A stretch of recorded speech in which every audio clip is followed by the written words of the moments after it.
I don't know, I feel like I'm not me without gloss. Hey everybody, welcome back to my channel. In today's video we're going to start to wrap up the last favorites of my beauty products from 2018. Yeah, that is actually one of my favorite ones, this one right here. So we're gonna just jump right into it. First things first, we're going to talk about Complexion. I am a Complexion whore, as you guys know. A lot of the stuff that I am going to talk about is kind of underrated, and this is the only setting spray that I like. I do use all-nighter spray if I want my makeup to last. Is it my favorite? No. I feel like there are better options out there, but it's what I own, and I wanted to just get through. I'm a hoarder, but I'm a smart hoarder, so I try to keep things that I know I'm going to, or I try to use things that I know I'm going to like just hurry up and get through. But I find that I have run back to the Smashbox Photo Finish Primer Water every time I want my skin to look like skin, and so that the powders will mesh. I don't find that the all-nighter spray does that. I think that it does a really good job at setting the makeup and making it like seal, but I want to still bring back the, I don't know, I want that skin, and I feel like I get that and I can achieve that with this. My next primer and like complexion product that I've used all of 2018 obviously is the Smashbox one. I also use the Cover FX blurring primer. I'm a huge Cover FX fan. I feel like their products are very underrated. They do vegan very well. They do the whole clean beauty thing very well. The owner used to work for MAC, so I know that he knows what he's talking about, and I like that none of their products feel very heavy. Nothing feels cakey. Nothing feels like, it just feels like skin, and I know that over time that it's going to be very beneficial to your skin because of the ingredients that they have in it. This blurring primer is really nice for foundation that's already matte, but maybe it doesn't have, most products have dimethicone in it, which is a smoothing agent, but it's nice that sometimes there are brands that don't, or their dimethicone is more lower in the list, and so it doesn't give you that smoothing. I do like this mostly around my cheek area here, my forehead, and of course my nose. This doesn't keep the oils at bay, but it does give you a smoothing, so this is also really nice to just wear on its own. I like it underneath wearing just like concealer to spot like my forehead and my cheeks, so when I want to just run an errand, I just want to go. This is a very versatile primer. I got this in box charm too. I neglected it for a long time, and then one day I decided to wear it, and I wouldn't stop wearing it. I believe probably around the summer I was wearing this a lot. During the summer is where you really test out your products. I mean, at any time of the year you can test out your products to really understand if they're going to be like really functional for you, but I feel like the summertime is a great test because makeup is slipping and sliding, and the heat and the humidity will all affect how the makeup survives on your skin, and the blurring powder helps me survive the summer in 2018, and it's going to be one of my favorites. I know the packaging is changing in 2019. They're supposed to open, they're supposed to release like maybe 5 primers. I'm interested in trying that, but I will be continuing to use this in 2019 when I want that really smooth, primed, like blurred skin all the time. So this is pretty much a primer that is emulating a silicone, so it doesn't have silicone in it, which I like, and I got this for like $5 or $6. It's a spreadable, enhancing, lightweight primer. My skin looks really smooth the way that this makes my skin look smooth without. I find that whenever I wear this, I don't have to powder as much. It makes my skin look really, really, really good.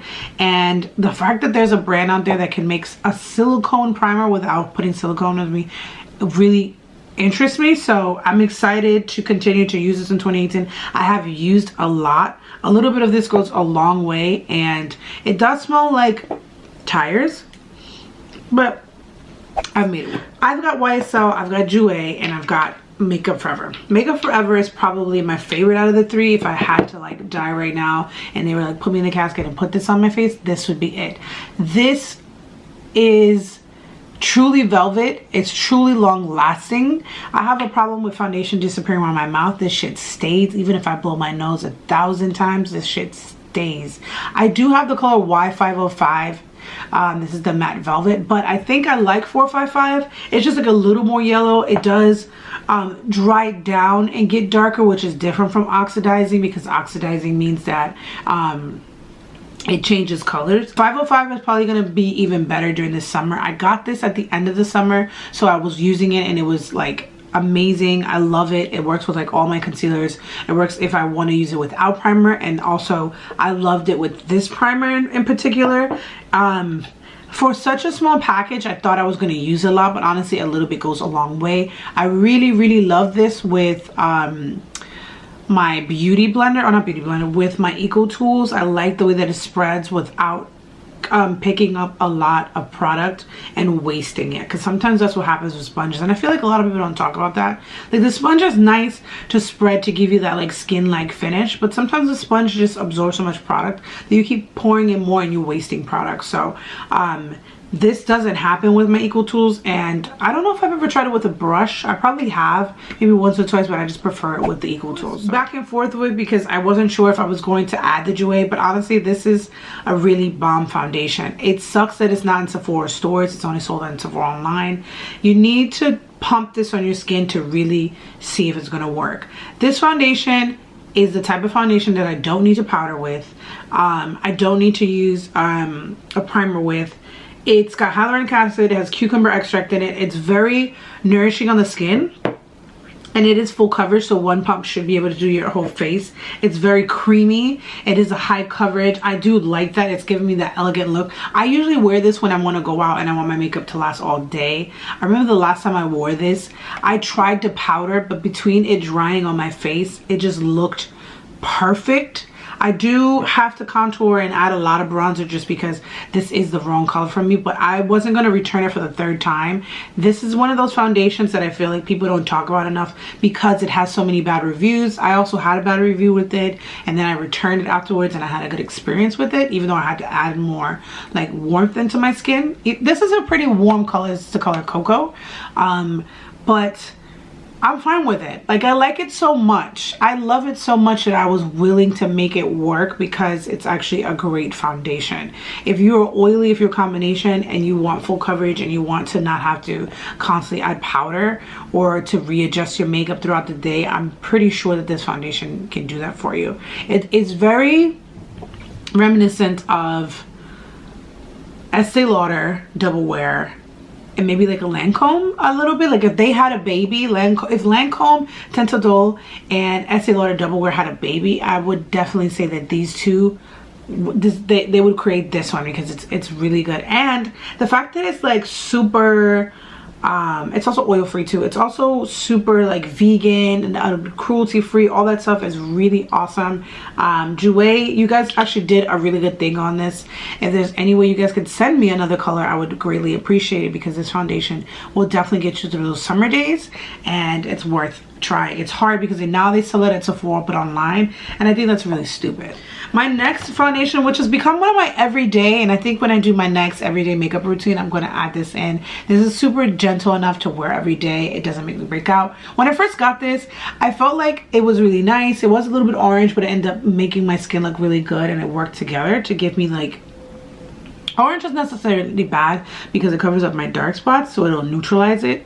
I have plenty of dark spots underneath this, and I'm currently wearing the cinnamon foundation from the Blur foundation from Milk Makeup. But this one is a little bit orange too. This is the color B75 and it's the color Hazelnut. This is from YSL All Hours foundation. I really like this. It was hard for me to deal with like the beginning. YSL always puts like mango extract or like these like artificial flavorings or oils or whatever in their stuff to neutralize the smell. But I would rather, I love that makeup-y smell. Even though MAC really is a little bit heavy on the skin, I love that like makeup smell. As much as Old Lady, I do like that I can use one pump to do my whole face, 2 pumps if I really want to get glamorous with it. But it's a really nice foundation. It has SPF in it, which is really nice just in case you ever forget. It has SPF 20. It's nice, and it doesn't feel like whenever I take pictures, I never have to worry about a white cast, which is nice, and it works with all my concealers. That is like such a huge thing that I love using it with my Laura Mercier because that one's oil free, and I like using it with my Too Faced Born This Way concealer as well. So. But this is the only concealer that I have actually gone really low in. It stays, it doesn't crease. I do have little lines in here. I use eye cream every single night. I'm very diligent with my skincare routine, but I just think that my skin is just like that, and just trying to work with it. It's hard because things like It gets creasy, but I think there's no concealer. I want to see if Fenty is going to be the first concealer that doesn't crease, because at this point every single foundation, every concealer creases.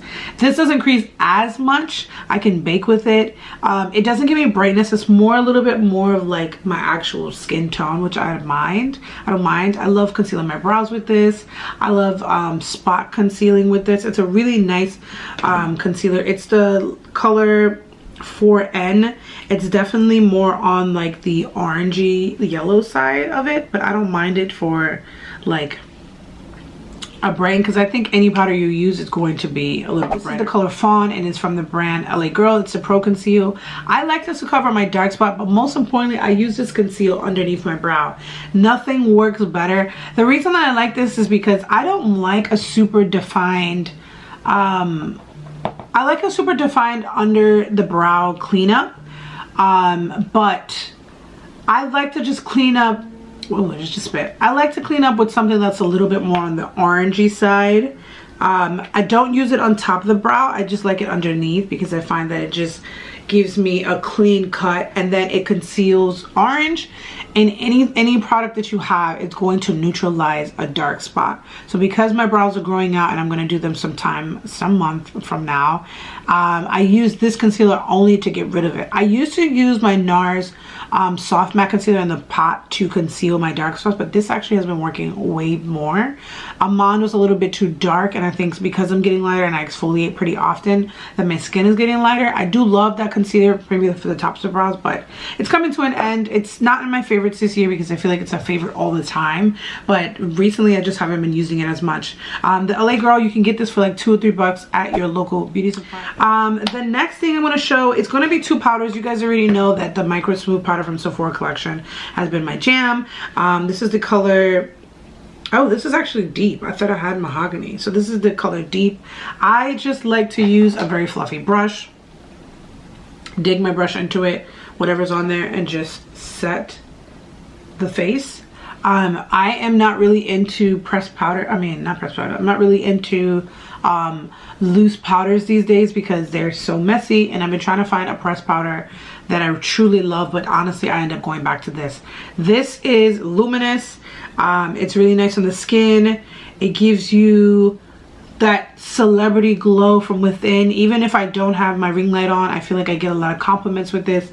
It just looks really soft. I hate that this is not sold in stores, but you can definitely get it online. There are only a couple of colors, and I feel like it's okay because you never want your pressed powder to be exactly the same, because it would add like too much coverage and it would look weird. So I like that this is like my undertone, as you can see, and then when I put it on, you never think that I have like a color that doesn't match. So this is worth it. This is $22 at the Sephora collection. My only little beefing with them, and it's annoying why I don't even travel with it, is because the packaging is so cheap. So the spot that would like lock it in close, so I don't know if that's drying out the product. I really hope it doesn't.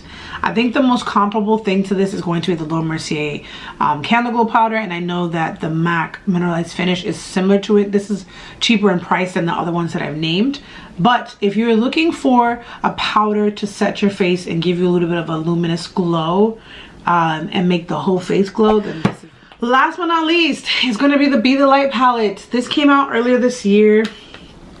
This thing is beautiful. You have a little bit of a blurring powder. You have a, okay, so you have, this is the medium to deep. Ooh, this is the medium to deep face palette. You have a brightening powder, a blush, a contour, and then a blur powder. I feel like if they just sold this blur powder, I would be fine. I do love everything in it.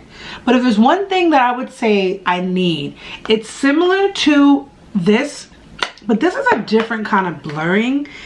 They put some special foot in there. It's a very motivating palette. It says Be Fearless in there, and it says Becca on there. I love it so much. The packaging is beautiful. I love rose gold. It's gorgeous. I do know that this is on sale for $29 at Sephora. This is a very underrated product, and I'm really shocked that a lot more people didn't talk about it. I feel like when everyone got it in their PR package, they tried it, but they didn't continue to use. This is one of the powders that I will say, in comparison to my Microsmooth powder, The Microsmooth, I could just put my foundation on, wait a minute, and set my whole face, and I would be fine and never have to break up. That's my only little beefington with this. This isn't a powder that you would use in place of a translucent powder to set your whole face. Some people will use it, but I find that the days that I did do that, it would just break up on my face and it just didn't look good. So right now, if I was to just like dip this brush into the blur powder, I'm going to use the blur powder just like a little bit underneath the eye. Like this is that eye, and I bring it down just a little bit, and I've got a very like luminous eye, which I like. I'll do this eye too. I would not just use this on my concealer. I still want to bake, or I still want to set my under eye with a translucent powder, whether it be my Makeup Forever one, whether it be, you know, my Sacha Buttercup. I still need to set that because it's important to me that I do that. But this powder just makes me look, I love luminous looking skin, and I would rather wear matte foundation and then add luminosity as opposed to like putting a primer that has like luminous into it. Like I would rather just do this stuff at the end because it'll last longer, and half the time it never even peeks through. For some reason I'm really shiny right here. So what I'm going to do is I'm going to go in with this brush, and I'm just going to take a little bit of the blurring powder, and I'm just going to set that. This powder is so nice, and I love to actually use these two together. These two together are so freaking nice. Like I'm going out and I'm getting numbers and I'm getting my bills paid, all of that. So guys, that is all of my favorite complexion products for 2018, which are my favorites, which I use more often. A lot of stuff I did rediscover later on in the year, which I'm not mad at, but I use them pretty often enough to get like a full use out of it and feel confident in sharing that with you guys. If there's anything you guys have tried, please sound off in the comment section and let me know. And if there's anything that you recommend, please let me know as well. Don't forget to subscribe and hit the bell so that you can be notified when I upload, and I will see you guys next time for, I think I'm doing eyeshadow next. See you soon.